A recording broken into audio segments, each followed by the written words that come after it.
আজকে বেড়াতে গিয়ে একটা অবাক করার জিনিস দেখলাম, নিজের চোখকেই বিশ্বাস হচ্ছে না। আসসালামু আলাইকুম, আমি রোজিনা। কেমন আছো তোমরা? শ্বশুর বাড়িতে থাকলে প্রায় প্রতিদিন আমি আর আমার বড় যা মাঠের দিকে বেড়াতে যাই, আর সাথে থাকে আমার জায়ের ছেলে রাহাত। এই রাস্তাটাতে অত লোকজন থাকে না, কিন্তু আজকে ব্যাপারটা অন্যরকম। আর লোকজন মাঠের দিকে তাকিয়ে আছে, মনে হচ্ছে অদ্ভুত কিছু দেখতে পেয়েছে। কি ব্যাপার বোঝার জন্য একটু এগিয়ে আসলাম। আর এই জমিটাতে এরকম নেট দিয়ে ঘিরে দিয়েছে কেন? এখানে এসে তো আমরা বসে থাকি।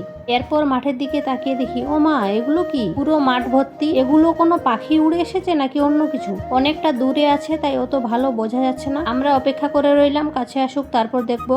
2 hours later. আর রাস্তা দিয়ে যত বাইক টোটো যাচ্ছে সব তাকিয়ে দেখছে। এদিকে সন্ধ্যা নেমে আসছে, আমরা কেউ নিজের জায়গা থেকে নড়ছি না। কাছ থেকে দেখেই তারপর যাব। সবাই নিজের নিজের মোবাইলের ক্যামেরা অন করে রেখেছি। তোমরা কি বুঝতে পারছো কি এগুলো? ঠিকই ধরেছো, এগুলো হাঁস। শুনলাম পাতি হাঁস নাকি, তা বলে এতগুলো? আমার জীবনে আমি এত হাঁস একসাথে দেখিনি।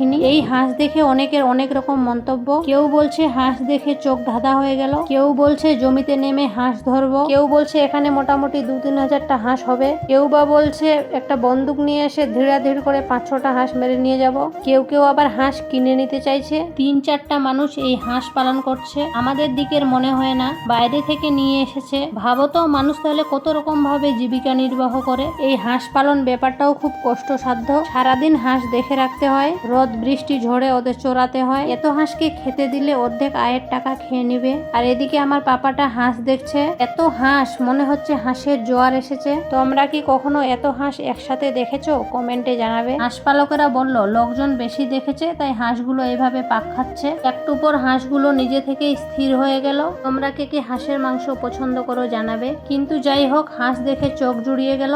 এবার আমরা রওনা দিলাম বাড়ির দিকে। টাটা।